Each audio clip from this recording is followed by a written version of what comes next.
लगता है बाबू? Good morning बच्चों। Good morning. अच्छा, ये गुड मॉर्निंग बनाती है ना? बता, इसमें आने के लिए नहीं कर रहा है तुम लोग? सॉरी बाबू, मैं सच सच बता देती हूँ सबको, आप लोगों को। मैं एक बार और घंटी ले ली थी, उसमें गुड मॉर्निंग हो गया था। आज हम लोग पढ़ेंगे एक चर वाले रैखिक समीकरण। समीकरण के बारे में कुछ तो कल हम लोग जान लिए थे। क्या जाने थे? इस समीकरण में समता का चिन्ह बराबर का चिन्ह होगा, और समीकरण में दो पक्ष, दायां पक्ष और उसमें आर कौन कौन मुझे नहीं याद है। हाँ, दायां पक्ष और बराबर के दाएं साइड दायां पक्ष और बराबर के बाएं साइड बायां पक्ष। और क्या जाने थे? इसमें चर और समीकरण में जाने थे कि कम से कम एक संख्या जरूर चर होना चाहिए। चर नहीं रहेगा तो मान वैल्यू किसका निकलेगा? और जो कुछ भी जाने थे तो उसमें तो था ही, होगा ही। अगर भूल गए होंगे बच्चों तो उसे दोहरा लीजिएगा। आप लोग को भी जो यहाँ उपस्थित हैं उन्हें भी बता रही हूँ। और उसमें एक बात और जानना है, एक चर वाले रैखिक समीकरण। ये कौन सा शब्द आया? एक चर वाले रैखिक समीकरण। रैखिक समीकरण क्या है? इसे कहते हैं रैखिक समीकरण। पहले नंबर हम लोग यह बात को तय कर ले कि समीकरण में इधर व्यंजक और इधर व्यंजक रह सकता है, दोनों में चर रह सकता है, या तो कम से कम एक पक्ष में जरूर रहेगा। और क्या, अगर x स्क्वायर प्लस 3 और बराबर 4 है तो बताओ तो यह समीकरण है? किसी भी संख्या का ये जो घातांक है इसको क्या कहते हैं? पावर। तो पावर अगर कुछ नहीं बस x प्लस 3 और बराबर 8 है तो x पर पावर 8। किसी भी संख्या पर पावर रहता है 8। तो समीकरण में एक से अधिक पावर नहीं होना चाहिए। और यह जो है समीकरण क्या दिया हुआ है? पावर 2। तो यह एक रैखिक समीकरण, जो रैखिक समीकरण है नहीं है। पावर अगर एक से अधिक आ गया किसी भी पक्ष में तो वह रैखिक समीकरण के अंतर्गत नहीं होगा। और हम लोग जो सीखे हैं हल करने के लिए समीकरण, वह रैखिक समीकरण यानी पावर 1 वाला। कल कितना उदाहरण हम लोग बनाए, चाहे तो 22 और प्लस क्या 8 और इक्वल टू कुछ दो 6। तो यह समीकरण के अंतर्गत है, यानी यह जो है एक चर वाला रैखिक समीकरण है। क्या है? एक चर वाला रैखिक समीकरण। अरे बाबू, अगर यह y स्क्वायर प्लस 8 और बराबर 6 रहे तो इसमें एक ही चर है, y पर स्क्वायर है। इसका मतलब है कि y और गुना y और जोड़ 8 और बराबर 6। तो यह एक चर वाला रैखिक समीकरण नहीं है। तो एक चर वाला रैखिक समीकरण के मतलब हम लोग समझे? कि जिसमें पावर सिर्फ 1 रहेगा। पावर दिखता नहीं है, बाइक पर कहो कि इसमें कहाँ पावर दिया होगा, तो नहीं है पावर, इसका मतलब पावर 1 है। और इसी का मान हम लोग निकाल सकते हैं, अन्यथा नहीं। अगर इस पर पावर 3 कर दे तो भी यह एक रैखिक समीकरण नहीं है। एक चर वाला, एक रैखिक नहीं हो, एक चर वाला। यह तो एक y और आ गया ने? कई चर है इसमें? 3 चर है। तो हम लोग एक रैखिक एक चर वाले रैखिक समीकरण किसे कहते हैं? कि ऐसे समीकरण जिसमें पावर एक से अधिक ना हो, सिर्फ एक पावर रहने वाला व्यंजक हो।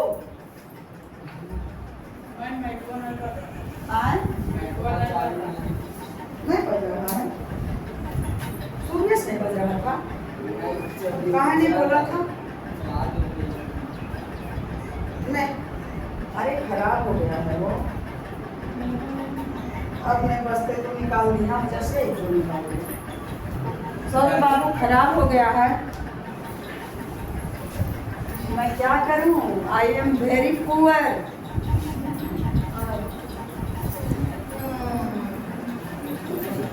तो आप लोग भी एक चर वाले रैखिक समीकरण, पहले नंबर तो चर हम लोग जान ही गए कि अगर x y z या a b c d e f g h i j k l m n o p q r s t u v w x y z in 2600 letters में से कोई भी रह सकता है, वह क्या है? चर है। हाँ, चर है, और वह चर पर पावर एक से अधिक नहीं हो। एक पावर वाला ही रैखिक समीकरण, एक चर वाला रैखिक समीकरण, वो ही हम समीकरण में उसका वैल्यू निकाल सकते हैं। तो आप समझ गए? दिखाना कोई जरूरी नहीं है, समझ गए? बस इसमें हम लोग समेटते जाएं, नहीं तो किताब तो यहाँ भरा पड़ा है, वो कहे नहीं, इसमें तो ग्रंथ है, इसमें तो कुछ कमी है ही नहीं। तो समीकरण का एक पहचान यह भी हुआ, एक चर ही रहना है। इसका मतलब यह नहीं कि अगर इस तरह से रहे कि 2x और प्लस 3x और प्लस 4 इक्वल टू 15 और जोड़ 3, यह क्या है? एक रैखिक समीकरण है या नहीं? Yes ma'am. कैसे?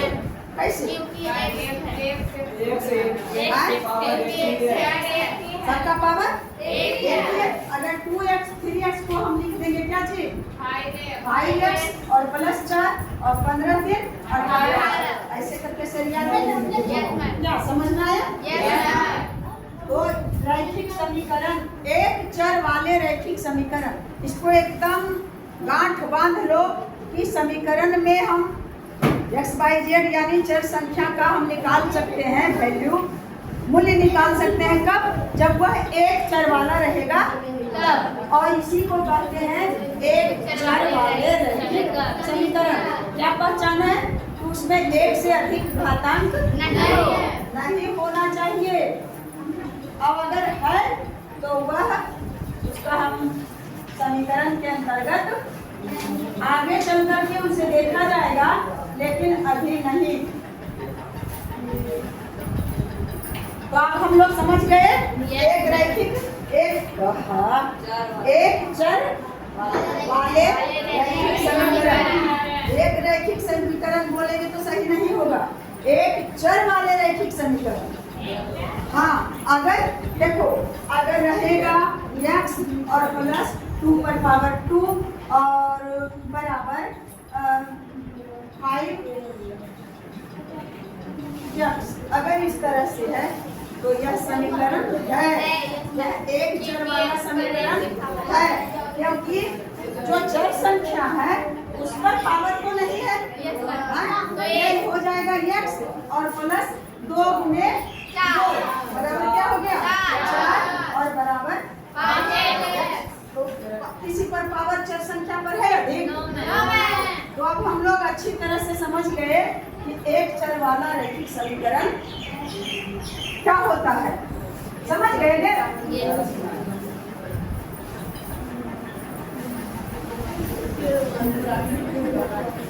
कल हुआ तो हम लोग अब उदाहरण हम इसी से क्यों नहीं ले, बस उदाहरण लेंगे।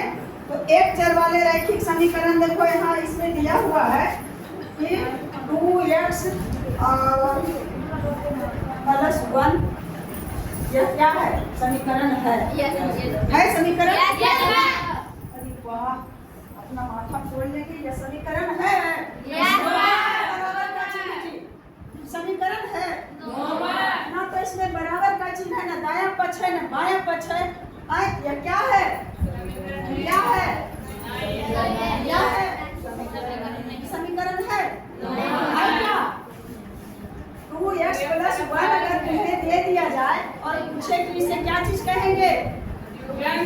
हाँ, कौन बोला जी? हाँ, व्यंजक कहेंगे। व्यंजक है यह। और व्यंजक के में कितने पद हैं? दो पद हैं। यह व्यंजक है। और अगर x² + 3y और +2 ये है क्या? समीकरण है? नहीं है। पहले नंबर तो नहीं है, क्योंकि यह एक चर वाले रैखिक समीकरण नहीं है, क्योंकि इसमें घातांक 2 दिया, यहीं पर कट गया। और फिर दूसरी बात है कि इसमें x और y दो तरह के चर संख्या है। तो किसका वैल्यू? समीकरण में जब ना कुछ भी हो, एक चर का ही वैल्यू निकलता है। तो इसमें भी कट गया। और दूसरी बात कि इसमें बराबर का नहीं है, उसके दायां पक्ष में कोई भी अंक नहीं दिया हुआ, तो यह समीकरण नहीं है। और अगर है कितना तो क्या है? नहीं, कितना ही है, इतना है। तो क्या x² और +3y और +2 क्या है? हाँ, व्यंजक है। यह व्यंजक है। और इसमें पद कितने हैं? 3। अब हम लोग व्यंजक और पद और चर अचर सब कुछ और एक चर वाला रैखिक समीकरण समझ लिए। अब हम लोग आगे बढ़े।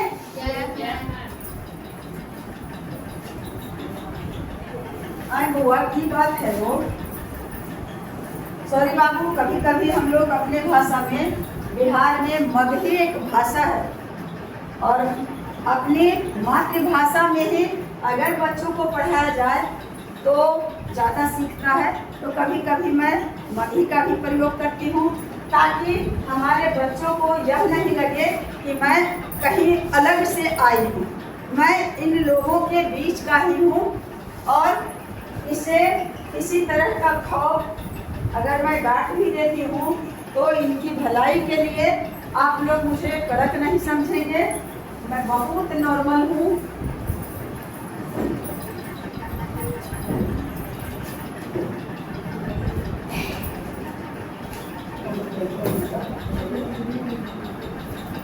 ध्यान से खाली तुम लोग देखो, एकदम। अब हम लोग सीखे कल, आज भी कुछ उदाहरण ऐसे ही निकाल लेते हैं कि एक चर वाले रैखिक समीकरण, जैसे अगर x माइनस क्या चीज दे, कुछ दे 5 बराबर कुछ बोल 10। हाँ, तो इधर देखो x है, कौन पक्ष में है x? बाएं पक्ष में है, और दायां पक्ष में सिर्फ 10 है, एक ही पद है।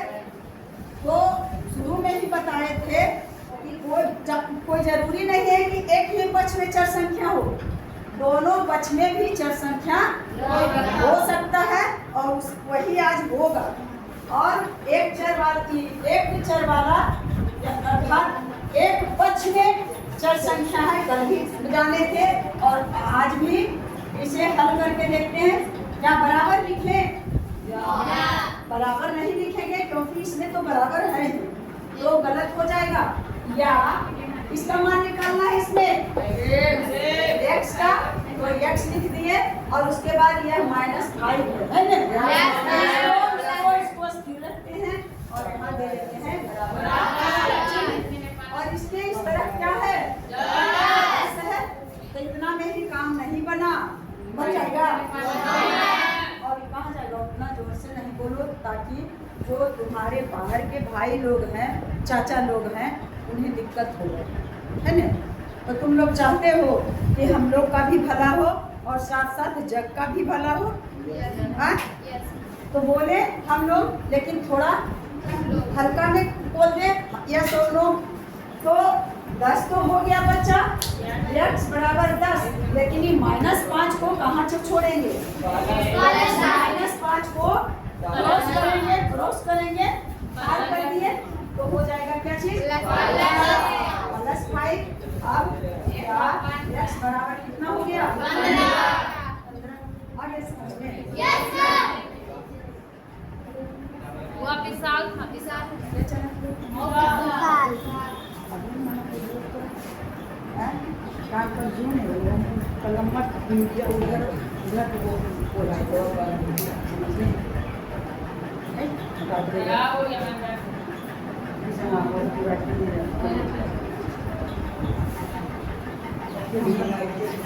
क्या पता लगाए हैं चार्ज में या नहीं, दूसरा माइक भी है, क्योंकि एक बाहर वाले ही मेरे छोटे भाई या बहन होगी जो भेजे थे। नहीं, मैं खुद खरीदी थी, भेजे हैं तो नहीं, लेकिन आप जरूर भेज दीजिएगा, मैं तंग आ चुकी हूँ। अब इसका दूसरा तरह से देखो लड़का, यह है x - 5 बराबर 10। इसका और कोई तरीका भी हम लोग जानना चाहिए या नहीं? जाने। तो अब देखो, इधर x - 5 है और बराबर 10 है। इसमें हटाना है किसको? -10 को। अब बराबर, बराबर का मतलब है तुला। बराबर के मतलब कुछ है तुला, तराजू। और तराजू एकदम काटा रहता है, एकदम सीधे, और थोड़ा भी एक कंकड़ भी अगर एक तरफ ज्यादा हो जाएगा तो यह जो काटा है तुला का उस तरफ झुक जाएगा, और बराबर में एकदम सेम रहेगा। अब मान लिया 100 ग्राम का बटखरा इस तरफ रखे और 100 ग्राम का बटखरा इस तरफ भी रख दिए, तो तुला में कोई परिवर्तन होगा? या तो तुला में जो कुछ रखा हुआ है एक वस्तु, या अगर ग्राम में कहा जाए तो 50 ग्राम इधर से भी उठा लिया जाए और 50 ग्राम इसे इधर से भी हम हटा दे तो भी तुला में कोई परिवर्तन होगा? नहीं होगा। 1 किलो का बटखरा रख दे दोनों तरफ तो भी कोई परिवर्तन नहीं होगा। या तो अगर खुदरा बटखरा रखा हुआ तो 100 ग्राम या 1 किलो वाला उठा ले दोनों तरफ से तो भी बटखरा क्या रहेगा? बराबर रहेगा। तो यहाँ यह तो तुला ही है, बराबर का चीज जो है समता। अब इसमें इसे हटाना है। कैसे हम इसको हटाएंगे? अगर इसमें 5 को जोड़ते हैं तो ये 5 हट जाएगा, तो अगर इसमें जोड़े हैं तो इधर भी तो जोड़ना पड़ेगा। जैसे हम लोग अभी बटखरा की बात करें तो इधर अगर जोड़ेंगे तो उधर भी जोड़ देंगे, तो इसके मान में कोई परिवर्तन। अब देखो इसको जोड़ दिए 5, इतना इससे ज्यादा अच्छा है कि यह समझ जाओ, लेकिन तुम्हारे जो बुक में है उसको भी तो समझाना है। तो कर दिए +5 और इसमें भी कर दिए +5, तो कोई परिवर्तन नहीं। अरे बउआ, अब इधर देखो, यह तो लिख दिए और माइनस प्लस, एक माइनस और एक प्लस क्या होता है? माइनस होता है। हट गया। 5 में 5 घटा क्या हुआ? 0 करे या 0 बना दे, खत्म हो गया ने? बराबर इधर भी हट जाएगा। कितना आया? 15। अब देखो 15 और ये हो गया 15। आया दोनों आंसर एक? कौन वाला समझा है, कौन नहीं समझा? इधर वाला, इधर वाला, और बताते हैं। इधर वाला कौन समझिए? एक लड़की हाथ उठाइए और तुम 2 तुम भी अभी नहीं समझा? हाँ, तो झूठ नहीं बोलना बाबू, एकदम झूठ नहीं बोलना। अरे बाबू तू हट, जब उसमें आएगा कि नहीं मत।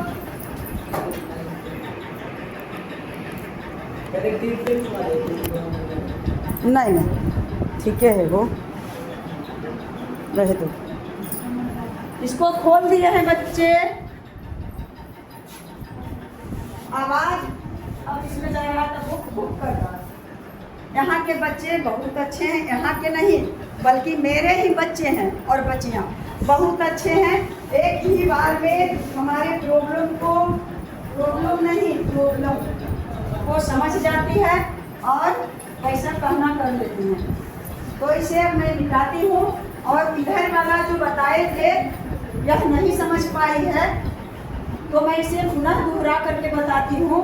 और आप लोग भी अगर नहीं समझे हैं भाई तो दोनों तरह से समझना जरूरी है। अगर मैं मिटा रही होंगी तो उस समय तो तुम लोग कुछ नहीं सीख रहे होगे। तो उस समय जो एक्टिव हुए हैं, जो सक्रिय हैं, जिनको किसी तरह की परेशानी नहीं है, वह आकर के मुझे मिटाने में हेल्प कर सकता है। क्योंकि मेरा दाहिना हाथ तो चलता है नहीं, और अगर चलता है तो मुश्किल से मैं बर्दाश्त करके रखती हूँ। दुखता है, दर्द रहता है घर जाने के बाद और दुखता है। इसलिए कोई बच्चे अगर मिटाने के समय में अगर मन हो तो, कोई प्रॉब्लम ना हो तो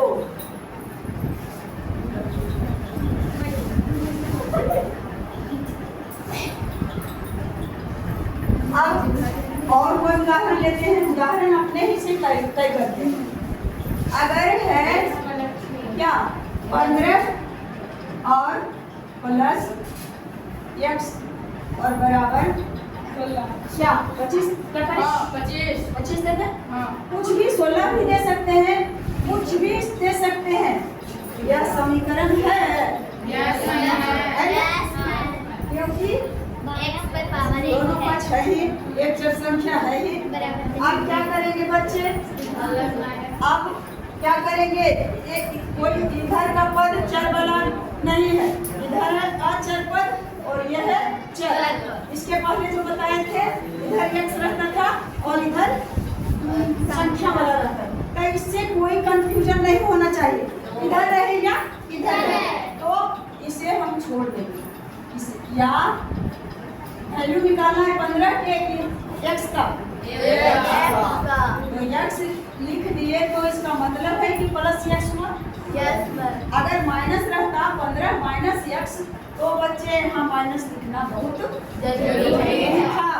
तो x या के बाद कॉमा दे दे और x बराबर 25 लिख दिए 25। इतना से तो काम नहीं चलेगा ना बेटे।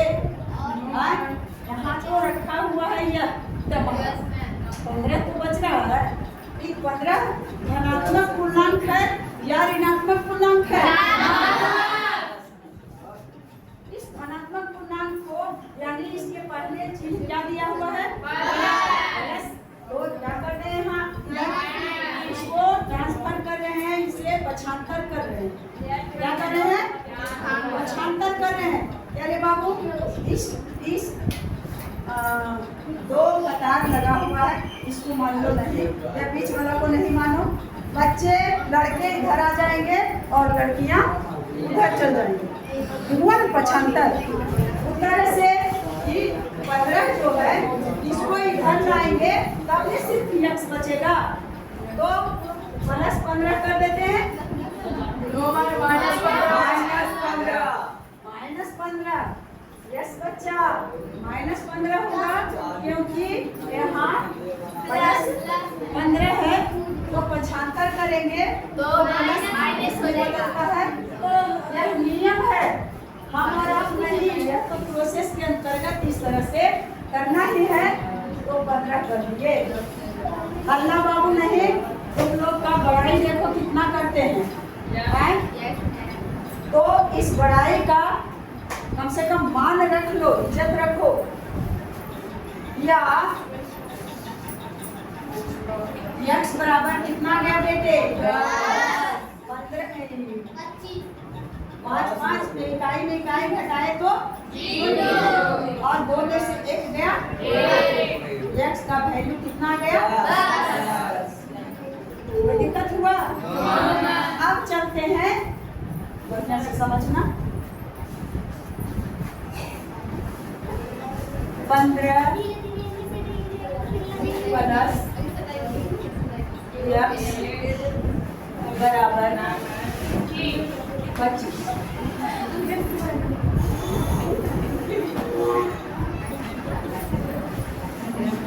अब क्या?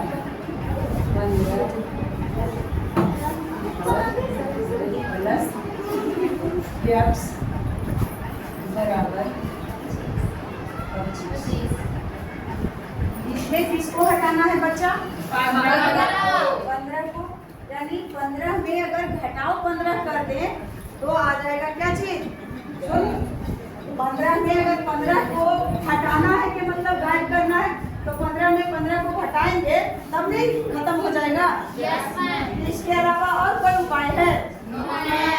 तो क्या करेंगे इसमें? 15 को अब अगर इसमें 15 घटाए तो अब तो यह पलड़ा उठ जाएगा ने। 15 वस्तु अगर निकाल लिए बराबर में से तो हल्का नहीं हो गया? तो पलड़ा हो गया। कैसे? ऐसे होगा ने। अब करना है ऐसे, तो इधर भी क्या करेंगे? हटा देंगे 15।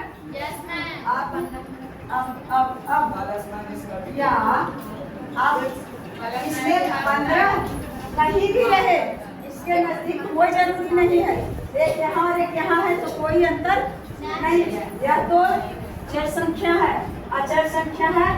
15 और प्लस माइनस 15, यानी 15 में ऐसे करें तो खत्म हो गया। बचा क्या चीज? और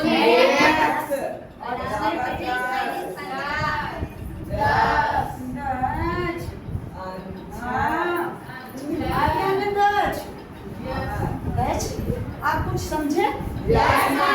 कुछ तो समझे?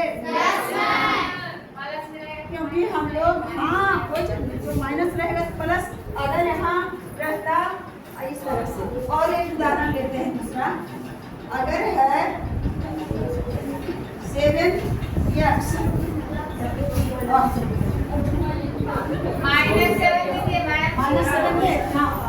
-7 देते हैं।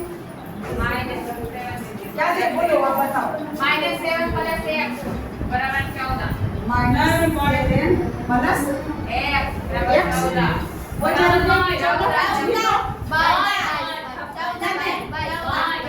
जरूरी है कि 14 की कटे वाला रहे नहीं कटे वाला सोच करके ना कुछ भी क्या 22 दे दिए। अब क्या लिखें? और क्या मतलब होता है? या अथवा, यानी चाहे या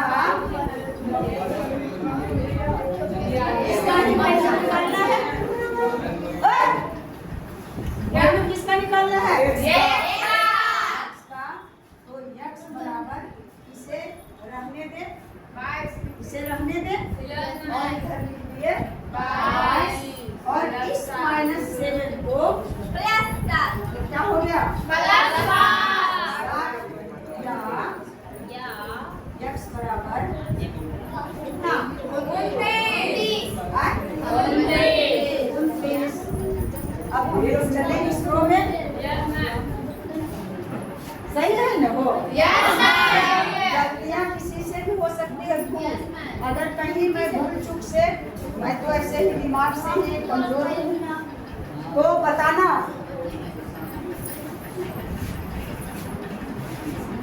इसको भी ध्यान से देखना बच्चा। -7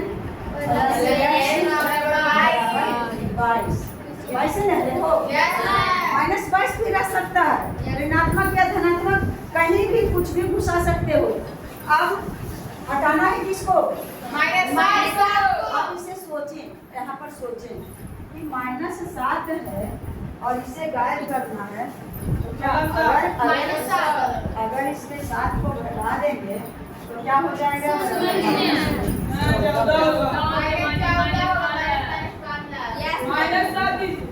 और अगर -7 है और इसमें अगर -7 है तो हम इसमें क्या घटाएंगे?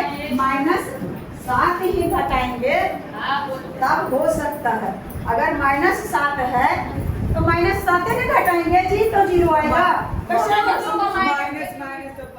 अरे जी समझो ना जी, माइनस माइनस प्लस 7 और 1 माइनस 1 अब हुआ। यही चीज को इसे किए हम सरल, इसी को नहीं हटिए जी, हम डायरेक्ट नहीं लिख करके इस -7 है बच्चा और यहाँ +7 कर दे तो लगेगा कि -7 है। हम उसमें क्या घटाएं जो कि हमें 0 आ जाए, तो हम जो रहेगा उसी को घटाएंगे जितना। अगर 5 है तो 5 घटाएंगे, -5 है तो -5 में उसमें घटाएंगे। घटा दिए तो ये जो घटाओ वाला है ये चिन्ह हुआ घटाना, और ये जो माइनस है ये चिन्ह हुआ कि यह संख्या ऋणात्मक है, और इसका चिन्ह होता है माइनस माइनस। अब बन गया क्या चीज? हीरो बन गया, हीरो। तो या मैं बोली हुआ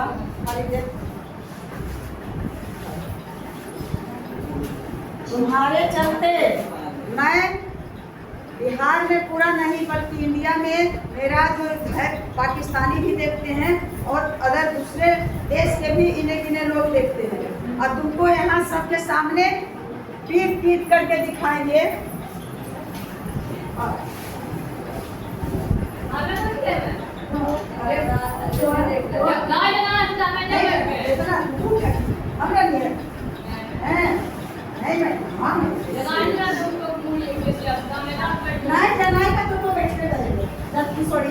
बैठेंगे ना ऐसे करेंगे, बहस को नहीं करिए।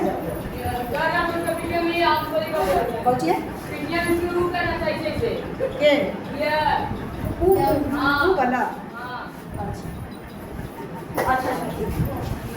या -7 है बाबू, तो -7 में क्या घटाएंगे बेटे? क्या घटाएंगे? -7 को ही घटाएंगे। क्या घटाएंगे बच्चा? पहले इधर लिख लेते हैं x, और घटाएंगे मतलब घटाएंगे हटाएंगे जो घटाएंगे, और क्या घटाएंगे? 7 घटाएंगे। अब ये एकदम नीचे घोप रहे हैं, और नहीं तो डायरेक्ट भी लिख सकते हैं। देखिए यहाँ समझे, हम लोग शुरुआती दौर में हैं। अब बराबर क्या हुआ? 22। अब देखो ये पलड़ा उठेगा और ये झुक गया जी, ज्यादा भारी होता है तो झुक रहा है पलड़ा, और हल्का हो गया तो उठ रहा है पलड़ा। उठ गया पलड़ा, लेकिन यह तो क्या कह रहा है? पलड़ा बराबर होना चाहिए, तो यहाँ क्या करें? घटा दे, +7 ना घटाएंगे। अरे लड़का, जब इसमें -7 को घटाए और इसमें घटाएंगे +7 को, जो इसमें रखना है वह इसे में भी रखे, और जो इसमें हटाए वही इसमें भी हटाएंगे। इन्हें से निकालवे 200 ग्राम के बटखरा अनाज, दोनों में एक तरफ है मकई और एक तरफ है गेहूँ। इधर 1 किलो गेहूँ निकाल लिए और इधर 900 ग्राम गेहूँ निकाले, तो पलड़ा बराबर रहेगा। माइनस का मतलब है अलग, -7 और +7 में बड़ा अंतर नहीं है, एकदम अपोजिट है एक दूसरे का, आसमान और जमीन का अंतर है। आप देखें, क्या देखें बाबू? सर बस -7 और +x क्या है? क्या रूप में है जो दिया हुआ? उसके उत्तर में हम लोग जाएंगे, ताकि एकदम शुरुआती दौर से जो हमारा नींव अगर मजबूत है, क्या है? नींव जो दावा खोदाता है और उसमें कोची देते हैं, उसको क्या कहते हैं? घर बनाते हैं तो सबसे पहले नींव को मजबूत करते हैं कि पिलर देते हैं, उसमें बाप रे बाप नीचे तक, कितना नीचे तक धंसाते हैं, कई कई फीट नीचे तक जाता है पिलर और वहाँ बांधा जाता है। और उसके बाद इस पर 2 मंजिला, 3 मंजिला, 4 मंजिला, 5 मंजिला, यहाँ तक कि 100 मंजिला का बना हुआ है मकान। तो जितना नींव मजबूत नहीं रहेगा तो मंजिल 1 में ही थर 2 मंजिल में कुछ किया बर्दाश्त, और तीसरा मंजिल जब ढालने लगे तो लेबर और मिस्त्री ले करके चौपट हो गया नीचे, गिरेगा ने। तो हम लोगों का नींव मजबूत होना चाहिए, या वही मंजिल तैयार कर दे 10 मंजिल का और नींव रहे एकदम मिट्टी के दे करके बना हुआ, तो रहेगा उस पर मकान तैयार। अब नींव ने हम लोग मजबूत करें, हैं? तो आप देखिए -7 और +x और माइनस प्लस बहुत अच्छा लगता है, आप लोग बोलते हैं तो, लेकिन थोड़ा सा हम लोग धीरे बोले। और अब बराबर देते हैं 22 और माइनस तुम जो कहा कि +7 करना है, हुआ नहीं +7? यही चीज से हुआ कि नहीं? तो हम लोग अब न जाने कि ऐसे ही है तो डायरेक्ट इस तरह से नहीं करके हो जाता है। अब यहाँ अब क्या होगा बच्चा? -7 और +7 क्या होगा? 0 आ गया और बच गया क्या चीज? 22 तो वैल्यू x का आ गया 29 और वैल्यू आ गया 29। तो मुझे लगता है कि इस वीडियो में इतना ही रहने दें और फिर आगे बताते हैं क्या चीज। अब आगे बताएंगे कि एक पक्ष में ही नहीं, दोनों पक्ष में अगर चर संख्या रहेगा तो कैसे बनाएंगे, तो कैसे हल करेंगे। और अब हम लोग थोड़ा सा इसे करते हैं इधर, और इसके बाद मैं इस वीडियो को बंद कर दूंगी। तो बच्चे आप लोग भी दूर से हैं और देखिए क्लास में कितने भाग्यवान हैं जो आए हैं क्लास में, और मैं सबूत है मेरे पास कि मैं वीडियो बन रहा है। और आप लोग देखिए इसमें कौन है जिम्मेवार? टीचर जिम्मेवार है या क्लास के बच्चे और बच्चियां जिम्मेवार हैं? बताइए कि मेरा आवाज़ चारों तरफ गूंज रहा है, और बच्चों, मेरे बच्चे कोई भी नहीं ऐसे हैं, दिख रहा होगा। और इधर देखिए लड़कियों को, लड़की अगर जन्म लेती है तो मायूस हो जाते हैं लोग, घर में हंसी खुशी सब बंद हो जाता है। किस लिए? ऐसी बेटियां के लिए। देखिए मैं नज़दीक जा कर के दिखाती हूँ।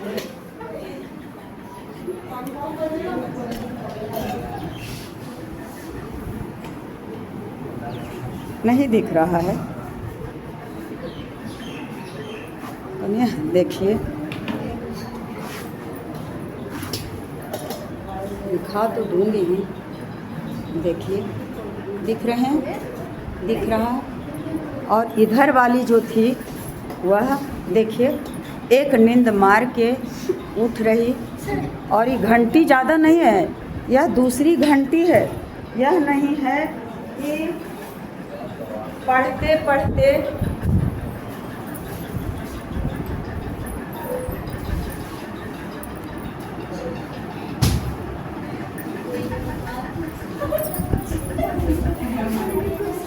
कितना बदनसीब ऐसी लड़कियां हैं।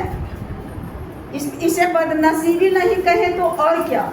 अगर स्कूल में पढ़ाई नहीं होता है तो कहा जाता है कि अरे कहाँ सरकारी स्कूल में जाए पढ़ल जी, तो कुछ कितना पढ़ते सरकार। अरे सरकारी स्कूल बदनाम है, लेकिन जब सरकारी स्कूल में तुम्हें पढ़ाने वाले तैयार हैं और उसके बाद क्या वह नींद मार रहा है, लगता है कि सारी रात कितना जागी थी, किस ख्याल में डूबी थी, तो मुझे समझ में नहीं आता है। और मैं ज़्यादा नहीं कह सकती हूँ क्योंकि मैं आज के गुरु सिर्फ गुरु होते हैं और इससे ज़्यादा हक नहीं है। सरकार की तरफ से भी मैं पढ़ाई उसके पहले बार बार बीच बीच में भी जगाती हूँ, उठाती हूँ और उसे आवाज़ तेज करके प्रेशर देती हूँ। लेकिन इन लोग जो हैं महानुभाव तो आज नहीं थे, 1-2 महानुभाव हैं, और ये जो देवियां हैं वे इन देवियों का तो मत पूछिए, यह तो जिस जहाँ जाएंगे वहाँ तो एकदम तरक्की ही तरक्की होगा। तो बच्चे अब हम लोग